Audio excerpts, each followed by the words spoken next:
Hello, जय हिंद, नमस्कार, वंदे मातरम। प्यारे साथियों, एम गुरुकुल पर मैं अंकित आप सभी साथियों का पुनः हार्दिक स्वागत करता हूं। साथियों, कल है 23 अगस्त और कल से हमारे प्यारे प्यारे जो भाई बहन हैं यूपी पी एग्जामिनेशन वाले, उनका एग्ज़ाम शुरू हो रहा है। तो सबसे पहले तो आप सभी लोगों को हार्दिक शुभकामनाएं, आपके उज्जवल भविष्य की कामना। जो भी साथी कल इस परीक्षा में सम्मिलित हो रहे हैं उन्हें अग्रिम शुभकामनाएं। साथियों, आज की इस वीडियो के माध्यम से हम लोग जीके जीएस के वेरी मोस्ट इंपॉर्टेंट क्वेश्चंस को देखने का प्रयास करेंगे। बहुत ही चुनिंदा क्वेश्चन है और हो सकता है कि यह आपके यूपी पी एग्जामिनेशन में इसमें से क्वेश्चन आपके देखने को मिल जाए। बहुत ही आपके इंपॉर्टेंट क्वेश्चन है। तो आइए मसादे का इस्तेमाल करते हुए हम लोग अपनी आज की वीडियो का शुभारंभ करें। और आज का अपना पहला शानदार सा लाजवाब सा क्वेश्चन, पहला ही क्वेश्चन है, कह रहा है कि उत्तर प्रदेश का कौन सा जिला तीन ओर से मध्य प्रदेश से घिरा है। उत्तर प्रदेश का कौन सा जिला तीन ओर से मध्य प्रदेश से घिरा है। पहला करा बलिया, ऑप्शन नंबर दूसरा करा शामली, ऑप्शन नंबर तीसरा करा ललितपुर या ऑप्शन नंबर चौथा करा सोनभद्र। तो उत्तर प्रदेश का एकमात्र जिला जो तीन ओर से आपके मध्य प्रदेश से घिरा है, आपको उसका नाम बताना है। देखिए, उत्तर प्रदेश से के सर्वाधिक जिला जो आपके सीमा साझा करते हैं वह आपके मध्य प्रदेश राज्य से हो जाते हैं। लगभग 13 जिले के आसपास आपके मध्य प्रदेश से सीमा साझा करते हैं। लेकिन उसमें से भी एक ऐसा जिला है जो तीन ओर से आपके मध्य प्रदेश से घिरा है, वह हो जाएगा आपका एकमात्र जिला जहाँ पर आपके यूरेनियम के भंडार देखने को अल्प मात्रा में मिलते हैं, वह हो जाएगा आपका ललितपुर। क्या हो जाएगा? ललितपुर। यह ऑप्शन आपको देखने को मिलेगा। अगर बलिया की बात किया जाए तो आपके उत्तर प्रदेश का जो सबसे पूर्वी जिला है वह हो जाएगा बलिया। और अगर सबसे पश्चिमी जिला की बात किया जाए बंधुओं तो हो जाएगा शामली। अब बचा कौन? दक्षिणी जिला की अगर बात करें तो हो जाएगा आपका सोनभद्र, और उत्तरी जिला की बात करें तो हो जाएगा आपका सहारनपुर। बहरहाल यहाँ क्वेश्चन पूछा था कि मध्य प्रदेश से जो तीनों से घिरा हुआ है वह हो जाएगा आपका ललितपुर। कौन सा हो जाएगा? ललितपुर हो जाएगा। चलते हैं आगे आज के अपने नेक्स्ट क्वेश्चन पर। नेक्स्ट क्वेश्चन क्या कह रहा है कि प्रदेश का कौन सा जिला आंवला उत्पादन में शीर्ष पर है। बहुत बढ़िया क्वेश्चन है आपका। या ऐसे भी क्वेश्चन आ सकता है आपका कि प्रदेश का कौन सा जिला आंवला प्रसंस्करण के लिए प्रसिद्ध है। बहुत ही फेमस क्वेश्चन है, कई बार आपके एग्जाम में पूछा हुआ यह भी क्वेश्चन है। और इसका ऑप्शन दे रखा है लखनऊ, ऑप्शन नंबर दूसरा कह रहा प्रयागराज, ऑप्शन नंबर तीसरा कह रहा प्रतापगढ़ या ऑप्शन नंबर चौथा कह रहा कन्नौज। तो प्रदेश का आपको वह जिला बताना जो कि आंवला के उत्पादन में शीर्ष पर है। तो देखिए, यहाँ जो आपका करेक्ट आंसर बनने वाला है वह हो जाएगा आपका ऑप्शन नंबर सी प्रताप। कौन सा हो जाएगा आपका? प्रतापगढ़। सही है। ऑप्शन नंबर सी आपका प्रतापगढ़ यहाँ पर करेक्ट आंसर इसका बन जाएगा। अगर लखनऊ की बात किया जाए तो लखनऊ का मलिहाबाद, अभी जल्दी ही यहाँ के आम आपके ख़त्म हुए, आम के उत्पादन के लिए फेमस आपका हो जाता है। अगर प्रयागराज की बात किया जाए तो प्रयागराज जनपद आपके अमरूद के उत्पादन के लिए फेमस है। और कन्नौज की अगर बात किया जाए तो कन्नौज को हम लोग इत्र नगरी के नाम से जानते हैं। तो यहाँ क्वेश्चन पूछ रहा है कि आंवला उत्पादन में शीर्ष पर कौन सा स्थान है, तो वह हो जाएगा आपका प्रतापगढ़। क्या हो जाएगा? प्रतापगढ़ आपका हो जाएगा। चलते हैं आगे अपने आज के नेक्स्ट क्वेश्चन पर। क्या कह रहा है? कह रहा परीक्षा बांध किस नदी पर है। बहुत ही फेमस क्वेश्चन है और बहुत ही इंपॉर्टेंट क्वेश्चन है आपका। पूछ रहा है कि परीक्षा बांध किस नदी पर है। ऑप्शन नंबर पहला आपका कह रहा गंगा, ऑप्शन नंबर दूसरा कह रहा यमुना, ऑप्शन नंबर तीसरा कह रहा बेतवा या ऑप्शन नंबर चौथा कह रहा केन।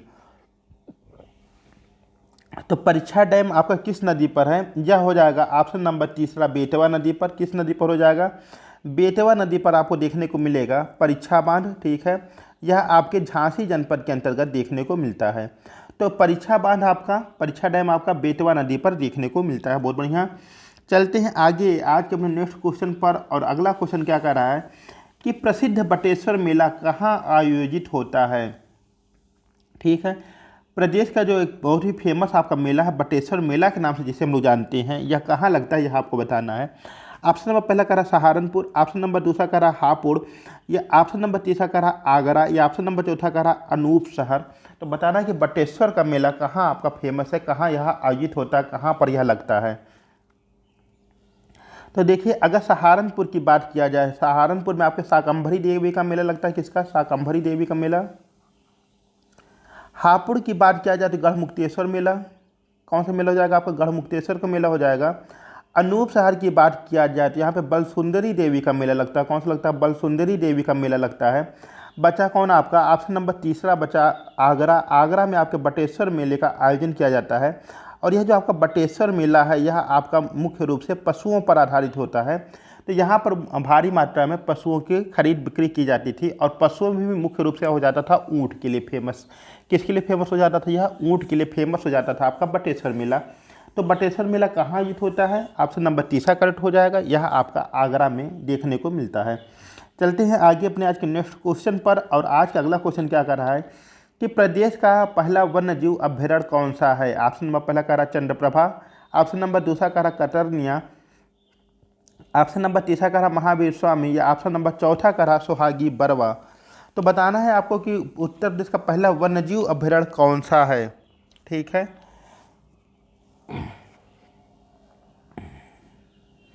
अब देखिए अगर इसके करेक्ट आंसर की बात किया जाए तो वह हो जाएगा ऑप्शन नंबर पहला। कौन सा हो जाएगा आपका? चंद्रप्रभा। क्या हो जाएगा आपका? चंद्रप्रभा हो जाएगा। और अगर चंद्रप्रभा वन्यजीव अभ्यारण्य की बात किया जाए तो यह आपका 1975 के अंतर्गत इसकी स्थापना की गई थी। कब की गई थी? आपके 1975 के अंतर्गत इसकी स्थापना की गई थी। और यह आपका कहाँ देखने को मिलता है? तो यह आपका चंदौली के अंतर्गत देखने को मिलता है। कहाँ देखने को मिलता है? यह आपके चंदौली के अंतर्गत यह आपका देखने को मिलता है। बहुत बढ़िया। अगर कतरनिया की बात किया जाए तो कतरनिया आपका जो है बहराइच के अंतर्गत हो जाएगा। महावीर स्वामी की बात किया जाए तो आपके ललितपुर में हो जाएगा। और ऑप्शन नंबर चौथे की बात करें सुहागी बरवा, यह आपका महाराजगंज में देखने को मिलता है। इसके साथ ही साथ जो हमारे भाई बहन हैं जो अपने कल के एग्ज़ाम के लिए निकल रहे हैं, तो एक काम करिएगा, आज की रात में आप लोग भरपूर नींद अपनी लीजिएगा, क्योंकि इसका भी बहुत बड़ा इफेक्ट आपके एग्ज़ाम पर पड़ता है। दिन भर आप लोग जागे, रात में आपकी नींद नहीं आई किसी कारणवश, तो मानी हुई बात है कल का पेपर आप उतने अच्छे से नहीं कर पाएंगे। इसलिए ज़रूरी है कि आप अपनी पर्याप्त मात्रा में नींद भी पूरी करें। आगे चलते हैं। आगे क्या कह रहा है? आगे कह रहा है कि भदावरी प्रमुख नस्ल है। ठीक है, भदावरी किसकी प्रमुख नस्ल है यह आपको बताना है। ऑप्शन नंबर पहला कह रहा गाय की, ऑप्शन नंबर दूसरा कह रहा भैंस की, ऑप्शन नंबर तीसरा कह रहा बकरी, या ऑप्शन नंबर चौथा कह रहा आपका आलू। तो आपको बताना है कि भदावरी निम्नलिखित में से किसकी प्रमुख नस्ल है। तो देखिए आपको जो है पशुओं से या आपके फसलों के प्रजातियों से भी नस्ल से आपकी किस्म से आपके क्वेश्चन पूछे जाते हैं। तो यह भी आपका very very most important question एक है कि भदावरी प्रमुख नस्ल किसकी है। ऑप्शन नंबर पहला कह रहा गाय, ऑप्शन नंबर दूसरा कह रहा भैंस, ऑप्शन नंबर तीसरा कह रहा बकरी, या ऑप्शन नंबर चौथा कह रहा है आपका आलू। तो देखिए जो भदावरी गाय की अगर हम प्रजाति की बात करें, गाय की प्रमुख नस्ल कौन कौन सी होती हैं, तो साहीवाल, आपकी रेड सिंधी हो जाएगी, गिर हो जाएगी, आपकी देवनी हो जाएगी, और थार पारकर नस्ल हो जाती है आपकी गाय की। बोकरी की अगर बात किया जाए जिसे गरीबों की गाय कहा जाता है, और जो केंद्रीय बकरी अनुसंधान केंद्र है वह भी आपके संयोग से सौभाग्य का विषय है कि वह भी आपके उत्तर प्रदेश के आगरा जिले के अंतर्गत मखदूम नामक स्थान पर देखने को मिलता है। बकरी की अगर नस्ल की बात करें तो जमुनापारी, ब्लैक बंगाल, बारबरी और बीटल आदि इसकी, सिरोही आदि इसकी प्रमुख किस्म आपको देखने को मिलती है, इसकी नस्ल देखने को मिलती है। आलू की बात करें तो आपका चिपसोना वगैरह इसकी प्रजाति देखने को मिलती है आलू की। और भदावरी की अगर हम बात करें तो भदावरी हो जाती है आपकी ऑप्शन नंबर दूसरा भैंस की प्रजाति, भैंस की प्रमुख नस्ल हो जाती है आपकी भदावरी। ठीक है, अगर अन्य नस्ल की बात करें भैंस की आपके, तो मुर्रा, सुरती, जफराबादी, मेहसाना और गोदावरी भी इसकी नस्ल के अंतर्गत आते हैं। ठीक है, चलते हमने आज के नेक्स्ट क्वेश्चन पर। और कह क्या रहा है?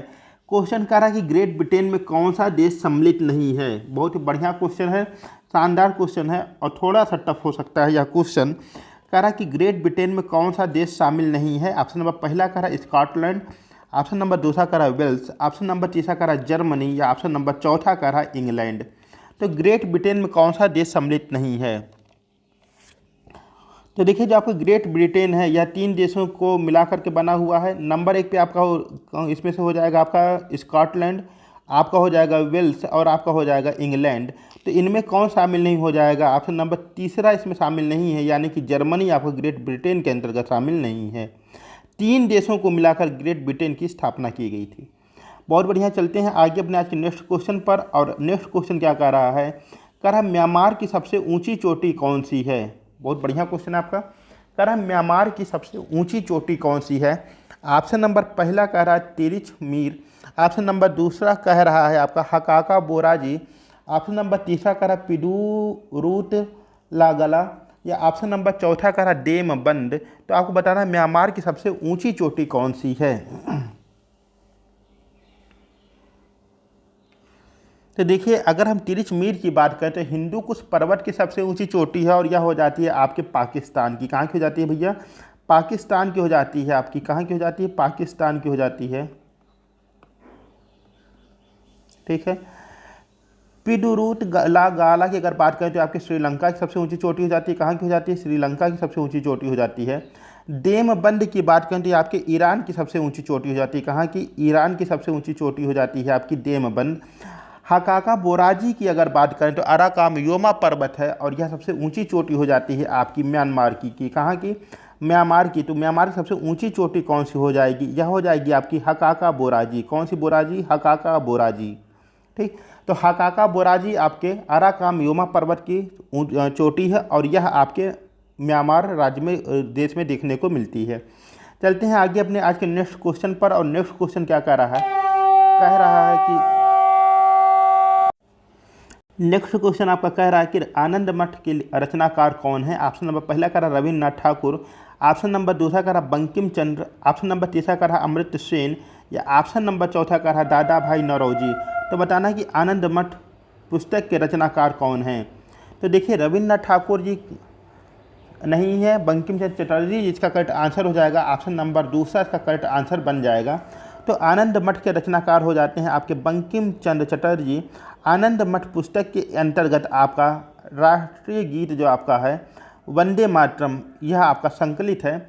अगर बात किया जाए कि रविन्द्रनाथ ठाकुर जी ने किसकी रचना की थी, तो आपके राष्ट्रगान जनगण मन की रचना की थी रविन्द्रनाथ ठाकुर जी के द्वारा। दादा भाई नौरोजी जी की बात किया जाए तो इन्होंने poverty and un British rule in India नामक पुस्तक लिखी थी, जिसमें इन्होंने धन निष्कासन के सिद्धांत की व्याख्या की थी। तो यह हो जाएंगे आपके दादा भाई नौरोजी जी। और अमृत सेन की अगर बात किया जाए तो इन्होंने कल्याणकारी अर्थशास्त्र के विषय में जानकारी दी थी। तो यहाँ पे आपसे क्वेश्चन पूछा कि आनंद मठ के लेखक कौन हो जाते हैं, रचनाकार कौन से हैं, तो वह आपका सीधा सा इसका जवाब हो जाएगा बंकिम चंद्र चटर्जी। बहुत बढ़िया, बहुत ही शानदार क्वेश्चन। और इसी के साथ ही यदि आप लोग चैनल पर नए हैं, चैनल को सब्सक्राइब अवश्य करें और अपने सुझाव हमें कमेंट बॉक्स में अवश्य बताएं। अगला क्वेश्चन आपको कह रहा है कि रतौंधी बीमारी किस विटामिन की कमी से होती है। आपके बायोलॉजी से क्वेश्चन है कि रतौंधी बीमारी किस विटामिन की कमी से होती है। ऑप्शन नंबर पहला कह रहा है विटामिन ए, ऑप्शन नंबर दूसरा कह रहा है विटामिन बी, ऑप्शन नंबर तीसरा कह रहा है विटामिन सी, या ऑप्शन नंबर चौथा कह रहा है आपका विटामिन डी। तो बताना कि रतौंधी बीमारी किस विटामिन की कमी से हो जाती है। और विटामिन, उस विटामिन का जो आपका रासायनिक नाम हो जाएगा वह हो जाएगा रेटिनॉल। तो रतौंधी बीमारी किस विटामिन की कमी से हो जाती है, इसका करेक्ट आंसर बनने वाला है आपका विटामिन ए। कौन सा हो जाएगा? विटामिन ए, यानी पहला ऑप्शन हमारा करेक्ट हो जाएगा। विटामिन बी की बात किया जाए तो इसकी कमी से बेरी बेरी हो जाता है। विटामिन सी कमी से स्कर्वी हो जाती है। और विटामिन डी कमी से रिकेट्स रोग हो जाता है, बच्चों में हड्डियाँ टेढ़ी मेढ़ी हो जाती हैं। ठीक है, चलते हैं आगे अपने आज के नेक्स्ट क्वेश्चन पर। और आज का शानदार सा अगला क्वेश्चन आपकी प्यारी सी स्क्रीन पर ये है। आपके प्राचीन भारत के इतिहास से, मध्यकालीन भारत के इतिहास से आपका क्वेश्चन है। कह रहा किस शासक ने सर्वप्रथम सैनिकों का हुलिया लिखने की शुरुआत की थी। ठीक है, मध्यकालीन भारत के इतिहास से आपका बहुत ही शानदार सा क्वेश्चन है। कह रहा किस शासक ने सर्वप्रथम सैनिकों का हुलिया लिखने की शुरुआत की थी। ठीक है, पहला ऑप्शन कह रहा कुतुबुद्दीन ऐबक, ऑप्शन नंबर दूसरा कह रहा इल्तुतमिश, ऑप्शन नंबर तीसरा कह रहा अलाउद्दीन खिलजी, या ऑप्शन नंबर चौथा कह रहा जलालुद्दीन खिलजी। तो इसमें से कौन सा शासक था जिसने सर्वप्रथम सैनिकों का हुलिया लिखने की शुरुआत की थी। तो एक ऐसा शासक जिसने सर्वप्रथम सैनिकों का हुलिया लिखने की शुरुआत की और इसी के साथ ही साथ घोड़ों पर निशान लगाने के लिए घोड़ों को दागने की व्यवस्था शुरू की थी, उसका नाम था आपका अलाउद्दीन खिलजी। क्या नाम था? खिलजी वंश का शासक था आपका अलाउद्दीन खिलजी। गुलाम वंश के बाद आपका अलाउद्दीन खिलजी वंश शुरू हो जाता है, जिसकी स्थापना करता है जलालुद्दीन खिलजी। आपका 1290 से लेकर के 1320 का जो टाइम पीरियड था, यह आपके खिलजी वंश में के लिए था और इसमें खिलजी वंश देखने को मिलता है। तो जो सैनिकों का हुलिया लिखवाने की या घोड़ा दागने की प्रथा शुरू किया था, उसका नाम हो जाता है अलाउद्दीन खिलजी। यह जलालुद्दीन खिलजी का दामाद और भतीजा दोनों था। ठीक है, और इसी की हत्या, जलालुद्दीन खिलजी की हत्या अलाउद्दीन खिलजी काड़ामानीपुर में कर देता है। बहुत बढ़िया, चलते हैं आगे अपने आज के नेक्स्ट क्वेश्चन पर। और अगला क्वेश्चन क्या कर रहा है कि भारतीय पत्रकारिता का अग्रदूत किसे कहा जाता है।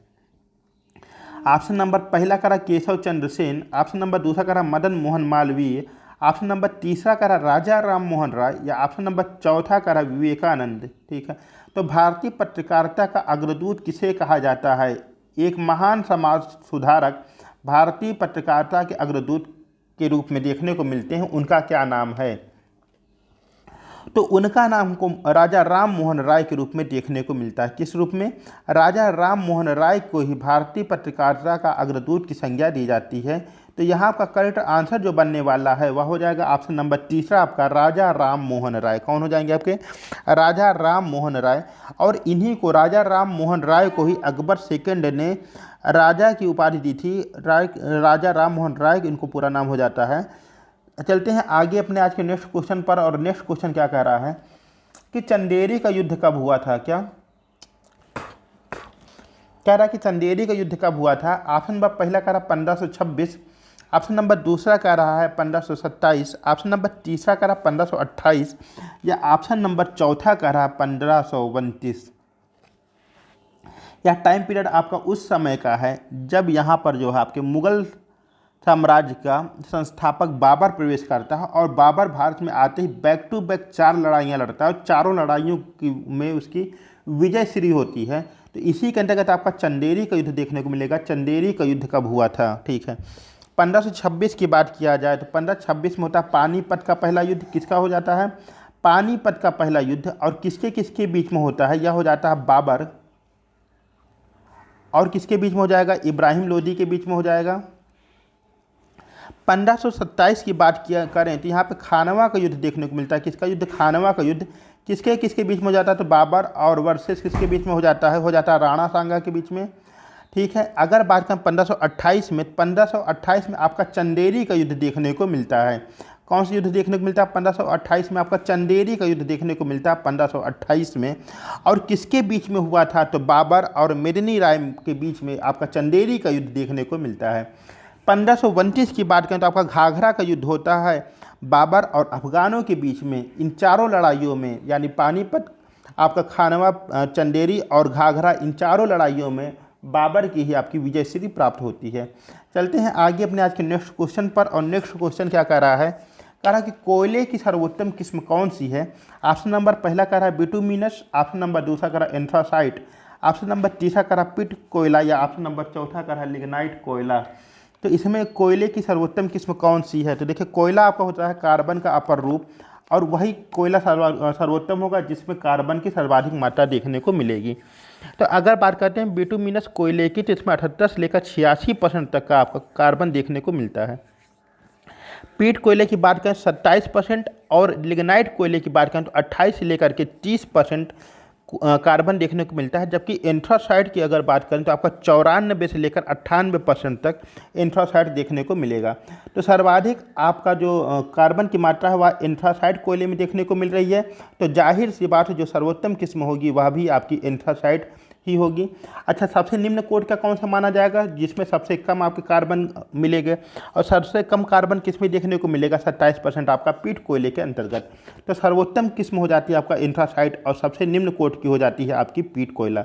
चलते हैं आगे अपने आज के नेक्स्ट क्वेश्चन पर। और नेक्स्ट क्वेश्चन क्या कह रहा है कि फलों का अध्ययन क्या कहलाता है? ऑप्शन नंबर पहला कह रहा पोमोलॉजी, ऑप्शन नंबर दूसरा कह रहा ओंकोलॉजी, ऑप्शन नंबर तीसरा कह रहा आपका सोरोलॉजी, या ऑप्शन नंबर चौथा कह रहा एंथोलॉजी। तो फलों का अध्ययन क्या कहलाता है यह आपको बताना है। तो देखिए, जो एंथ्रोलॉजी हो जाएगा यह हो जाएगा आपका फूलों का अध्ययन। किसका हो जाएगा? फूलों का अध्ययन हो जाएगा आपका एंथ्रोलॉजी। सोरोलॉजी हो जाएगा आपका छिपकली का अध्ययन। किसका अध्ययन हो जाएगा? छिपकली का अध्ययन। ठीक है। ओंकोलॉजी की बात किया जाती है, कैंसर का अध्ययन हो जाएगा। और फलों का अध्ययन अगर हम लोग देखें तो फलों का अध्ययन हो जाएगा आपका पोमोलॉजी। क्या हो जाएगा? पोमोलॉजी के अंतर्गत आपका फलों का अध्ययन देखने को मिलता है। इस तरह से आज हम लोग अपने वेरी मोस्ट इंपॉर्टेंट क्वेश्चंस को देखे हैं। उम्मीद करते हैं कि आप सभी का वीडियो पसंद आई होगी। और आज आप लोगों के लिए प्यार से गिफ्ट कल आप लोग एग्जाम देने जा रहे हैं। आप सभी का पेपर बहुत ही शानदार हो, इसके लिए आप लोगों के लिए एक छोटा सा गिफ्ट है, आप लोग इसको लेकर के जाइए। मिलते हैं अपनी अगली वीडियो में, तब तक के लिए नमस्कार, अपना ध्यान रखिएगा।